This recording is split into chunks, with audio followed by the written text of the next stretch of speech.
Hello friends, आपका हमारे channel पर स्वागत है। अगली पाठ योजना लेकर के हम आए हैं।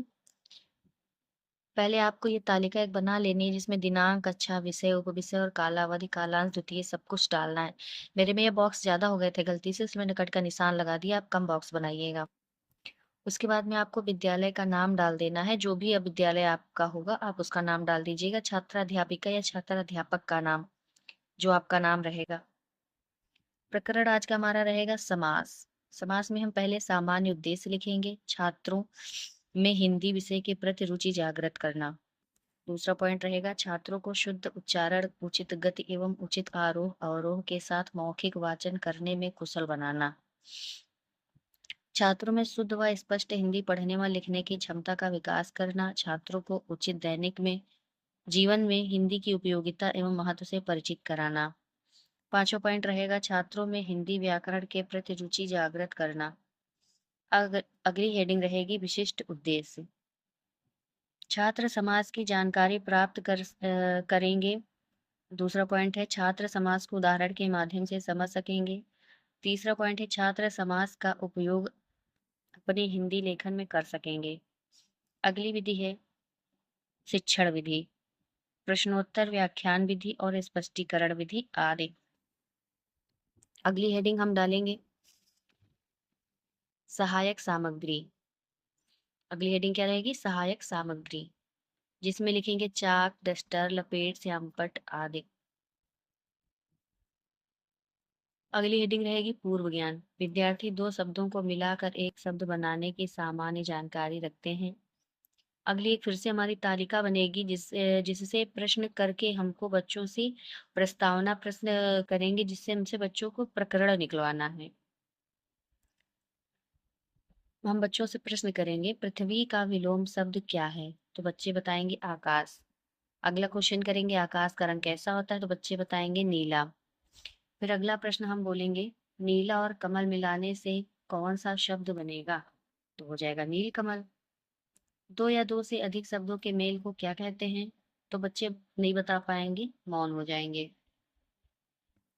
ये हमारा हो जाएगा समस्यात्मक प्रश्न। अब हम हेडिंग डालेंगे उद्देश्य कथन, जिसमें लिखेंगे बच्चों आज हम लोग समाज का विस्तृत अध्ययन करेंगे। नीचे हमारी एक तालिका बनेगी अगली प्रस्तुतिकरण। जो हम बच्चों को पढ़ाएंगे उसका पूरा प्रस्तुतिकरण करेंगे। एक रहेगा बॉक्स शिक्षण बिंदु का, एक रहेगा छात्राध्यापक क्रिया का, एक छात्र क्रिया, एक श्यामपट्ट कार्य। अब समास की अवधारणा क्या होती है बच्चों को बताना है, तो बच्चों से प्रश्न करेंगे समास का अर्थ बताओ, तो बच्चे मौन हो जाएंगे। तो उसका स्पष्टीकरण करेंगे हम लोग मतलब छात्राध्यापक।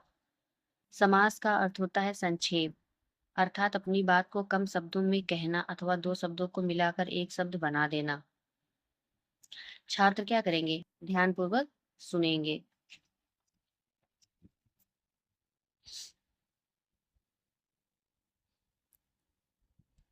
अगली हेडिंग है हमारी समास की परिभाषा। प्रश्न है समास की परिभाषा बताओ। स्पष्टीकरण है दो या दो से अधिक शब्दों को मिलाकर एक सार्थक शब्द बनाने की प्रक्रिया को समास कहते हैं।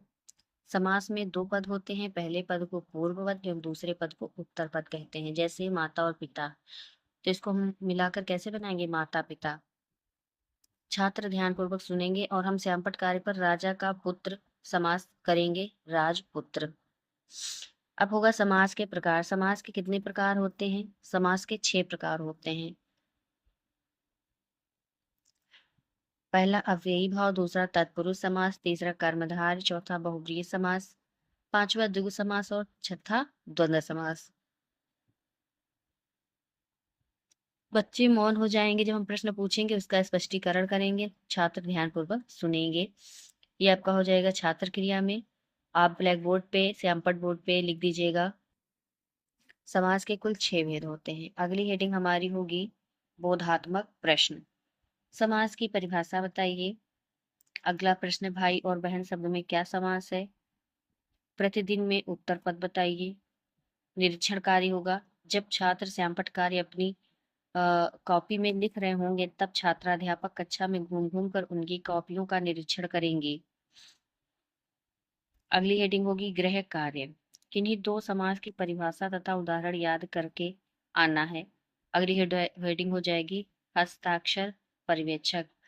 अगर आपको ये वीडियो अच्छी लगी हो तो आप लाइक, शेयर, कमेंट ज़रूर कीजिएगा। अगर आपका कोई भी फ्रेंड बीटीसी या वेट कर रहा होगा तो आप मेरी वीडियो उनको ज़रूर शेयर कीजिएगा। आपको जिस भी टॉपिक पर लेसन प्लान चाहिए आप हमें कमेंट कर दीजिएगा। हम उस टॉपिक पर लेसन प्लान बनाकर आपको भेज देंगे। थैंक यू, धन्यवाद।